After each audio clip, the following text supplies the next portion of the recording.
मान्यवर, ये बिल कुल मिलाकर है क्या?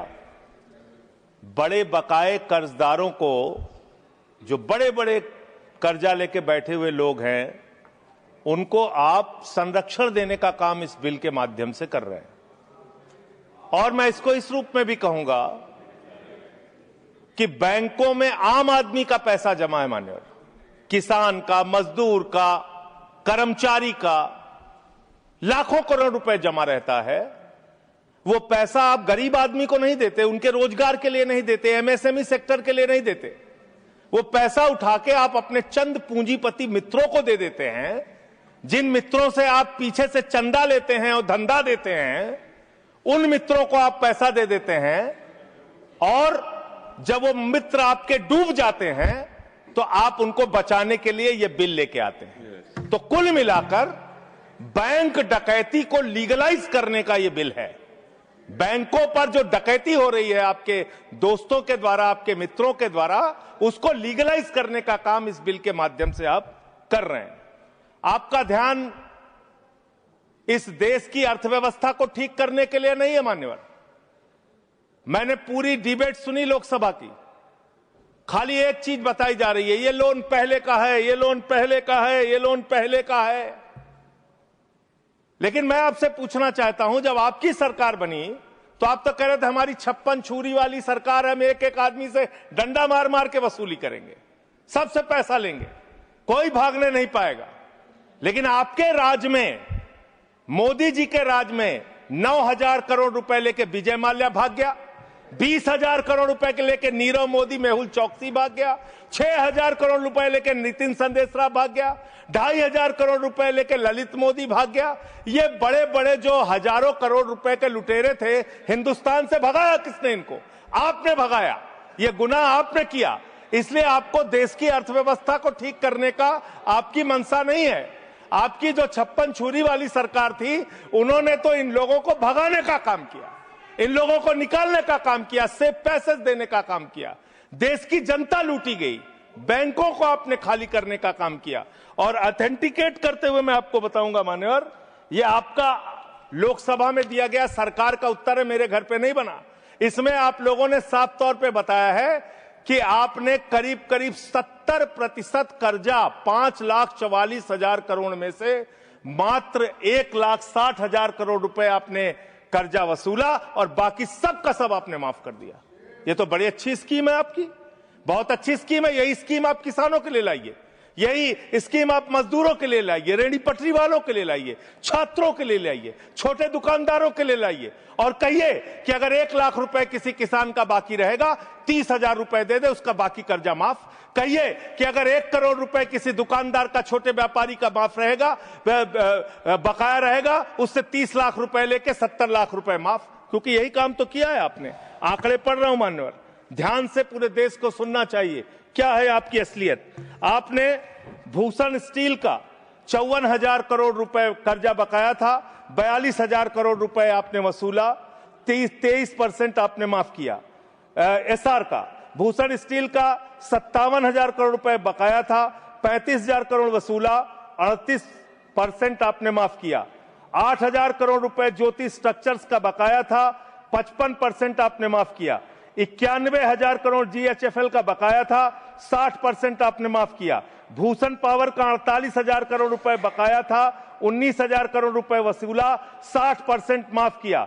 इलेक्ट्रो स्टील्स का 14,000 करोड़ रुपए बकाया था, 5,000 करोड़ रुपए लिया, 62% आपने माफ किया। मोनेट इस्पात का 11,500 करोड़ रुपए बकाया था, 2,800 करोड़ रुपए वसूला, 75% कर्जा आपने माफ किया। एमटेक का 13,500 करोड़ रुपए बकाया था, 2,700 करोड़ रुपए वसूला, 80% आपने माफ किया। आलोक इंडस्ट्रीज का 30,000 करोड़ रुपए बकाया था, 5,000 करोड़ रुपए वसूला, 83% आपने माफ किया। लैंको इंफ्रा का 47,000 करोड़ रुपए बकाया था, 5,300 करोड़ रुपए आपने वसूला, 88% कर्जा आपने माफ किया। वीडियोकॉन का 46,000 करोड़ रुपए बकाया था, 2,900 करोड़ रुपए वसूला, 94% कर्जा आपने माफ किया। एबीसी शिपयार्ड का 22,000 करोड़ रुपए बकाया था, 12,000 करोड़ रुपए वसूला, 95% आपने माफ किया। आपने श्रीवास्तव इंडस्ट्रीज का 4800 करोड़ रुपए बकाया था, 320 करोड़ रुपए आपने वसूला, 95% कर्जा आपने माफ किया। मान्यवर, अभी हमारे मित्र पूछ रहे थे हेयर कट क्या है, हेयर कट क्या है, हेयर कट क्या है। हेयर कट का तो मतलब था मामूली सी छूट देनी है, ज्यादा वसूलना है। आपने तो पूरा गर्दन कट कर दिया, पूरा गर्दन कट, यानी कि बड़ा हिस्सा कर्जे का माफ कर दिया और मामूली हिस्सा कर्जे का आपने वसूला। और अगर मैं आपसे ये कहूं कि इसमें आपने रिश्वतखोरी की, भ्रष्टाचार किया, चंदा लेके धंधा दिया, आपने एक ही खाली कंपनी का नाम लूंगा, भूषण स्टील का, जो टाटा को गई, 1500 करोड़ रुपए का चंदा भारतीय जनता पार्टी को टाटा से इलेक्टोरल बॉन्ड और बाकी चीजों के नाम पे आपको मिले हैं। आप पैसा ले लेके इन लोगों का बड़ा बड़ा कर्जा माफ करवा रहे हो, रिश्वत ले लेके इन लोगों का बड़ा बड़ा कर्जा आप माफ करवा रहे हो। आपका ध्यान देश की अर्थव्यवस्था ठीक करने में नहीं है, पूंजीपतियों को खाली हर तरह से फायदा पहुंचाने में है। एक गाना था मान्यवर, तू जहां जहां चलेगा मेरा साया साथ होगा। मोदी जी की हालत यही है। मोदी जी गाना बनाए हैं, मैं जहां जहां चलूंगा अडानी का ठेका साथ होगा। ये क्या है? ये क्या है? बांग्लादेश की यात्रा किया 2015 में, अडानी को ठेका मिल गया। श्रीलंका की यात्रा की 2021 में, अडानी को वहां ठेका मिल गया। तंजानिया की यात्रा की 2023 में, अडानी को वहां ठेका मिल गया। केन्या की यात्रा की 2023 में, अडानी को वहां ठेका मिल गया। नेपाल की यात्रा की 2023 में, अडानी को वहां ठेका मिल गया। मलेशिया में 2017 में यात्रा की, अडानी को वहां ठेका मिल गया। 2018 में सिंगापुर की यात्रा की, अडानी को वहां ठेका मिल गया। सर दिखाई नहीं पड़ रहा हूं मैं सर, अडानी को वहां ठेका मिल गया। वियतनाम की यात्रा की 2024 में, अडानी को वहां ठेका मिल गया। इजराइल की यात्रा की 2017 में, अडानी को वहां ठेका मिल गया। तू जहां जहां चलेगा मेरा साया साथ।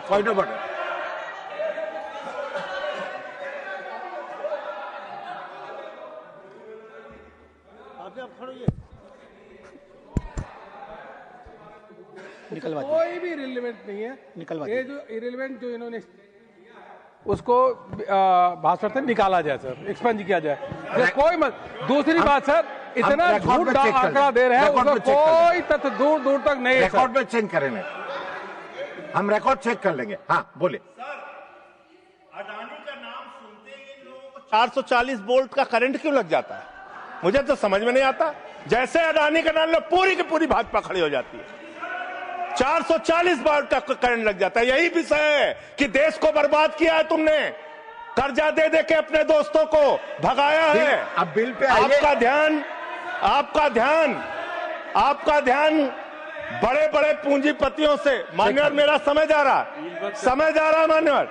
मान्यवर मेरा समय जा रहा है, मुझे बोलने दीजिए। मान्यवर, आपका दिमाग, हम चेक कर लेंगे। आपका दिमाग बड़े बकायेदारों से कर्ज वसूलने में नहीं है। अगर होता तो ये हजारों करोड़ के जो बकायेदार, इनके पासपोर्ट जब्त करो ना। संजय सिंह के तो पासपोर्ट आपने जब्त किए हैं, एक एक सांसद के पासपोर्ट आपने जब्त किए हैं। इन डकैतों के पासपोर्ट क्यों नहीं जब्त किए आपने?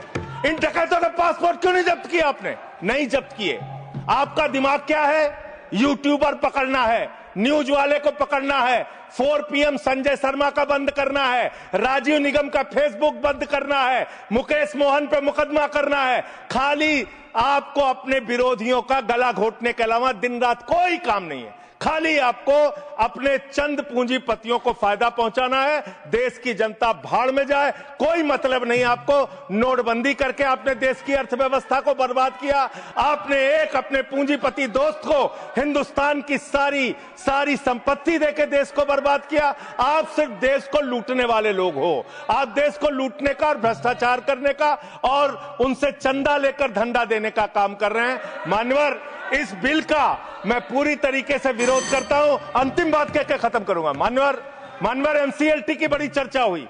एनसीएलटी में मान्यवर आप समाप्त 30, कीजिए। बस खत्म कर रहा हूं, सबको आपने ज्यादा टाइम दिया, मुझे भी 1 आध मिनट दे दीजिए सर।